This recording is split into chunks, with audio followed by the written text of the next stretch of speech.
The modern sperm whale is a magnificent animal, celebrated and feared in our myths and literature. Nature reports a major new discovery in Peru of one of its ancestors' fossilized remains, an ancestor much more fearsome than the creature we know today.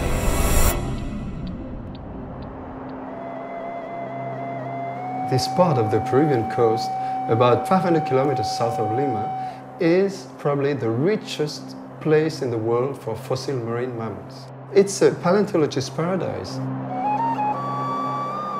Christian de Muison from Paris and Olivier Lambert from Brussels found some of their most exciting fossils in Peru. I started working in Peru in those localities of marine mammals on the coast of Peru in '76.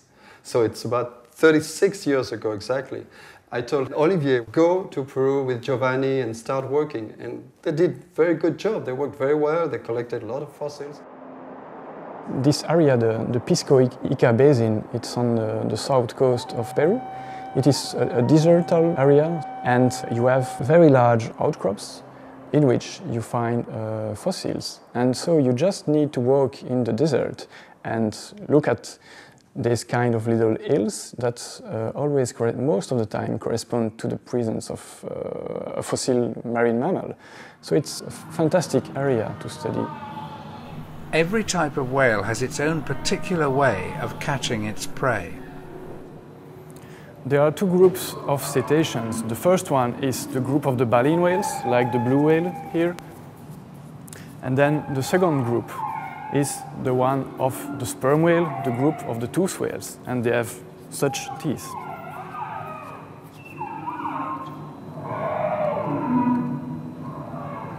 Baleen whales use huge filters called plates to trap the plankton and krill they eat. They're no threat to larger animals.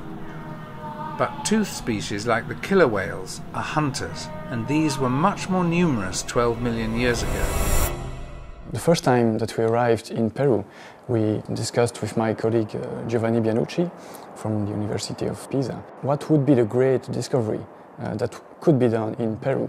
Giovanni showed me some pictures of very large sperm whale teeth. These teeth were 40 centimeters long, and they were found in Chile in the same layers as the ones in Peru.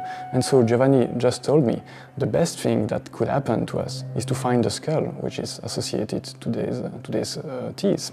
And in November 2008, this is what happened. With Olivier and Giovanni were Jelly Ruma from Utrecht in the Netherlands and Mario Obina from Lima in Peru. Mario found the site, and Klaus Post from Rotterdam found the specimen itself on the very last day of their trip. We realized that there was a huge skull of a toothed whale. The skull was partly broken and it was upside down, and what we have seen there immediately is huge alveoli for teeth. So it means that animal had upper dentition. So quickly we realized that it was a new animal, new species, a new genus, completely different from what we knew. And my colleague Giovanni Bianucci proposed immediately the name Leviathan because this animal was related to the sperm whale, and in the famous novel of Herman Melville, Moby Dick, the sperm whale is often called Leviathan. And then we added the species name Melville just in honor of Herman Melville and his fantastic book. This is the skeleton of a modern sperm whale, the largest toothed whale. Our new animal from Peru has a size similar to this sperm whale, but on this new species, there were teeth also on the upper jaw, like that. Modern sperm whales' teeth seem to have no role in hunting. Rather than biting their prey, usually giant squid, they suck them into their jaws.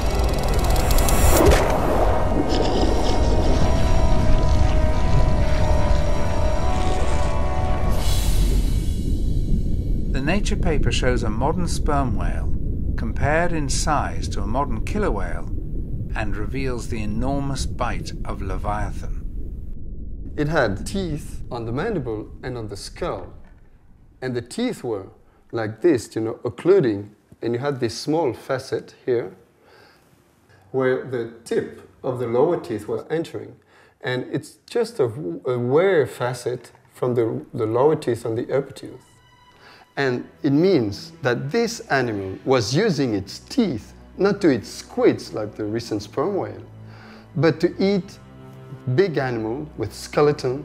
And we, Olivier and I, and Giovanni in class, we think that this animal was eating whales, small baleen whales, which were living in the locality, in the place, in the coast of Peru by the time, 12 million years ago.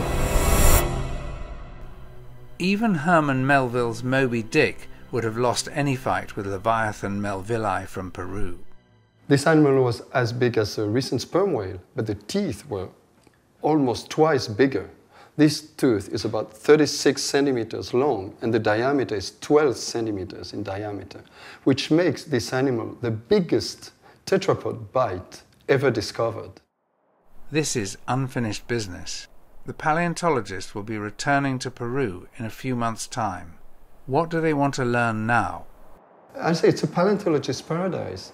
And it's also a natural laboratory of evolution, because you can follow beds after beds. The fossils are just transforming. You see them, the rostrum is getting longer, the teeth smaller. So it's absolutely fantastic. We hope to find more. For example, we don't have any idea of the postcranial remains. The vertebral column, we don't know really how long it was. The shape of the flipper, we don't know about it. So it would be interesting to find more. But also what we would like to look after is ancestors of these sperm whales, going deeper in the time and trying to find older sperm whales. If I met one of these animals, I would be certainly frightened, because he would very easily eat me in maybe 2 bites.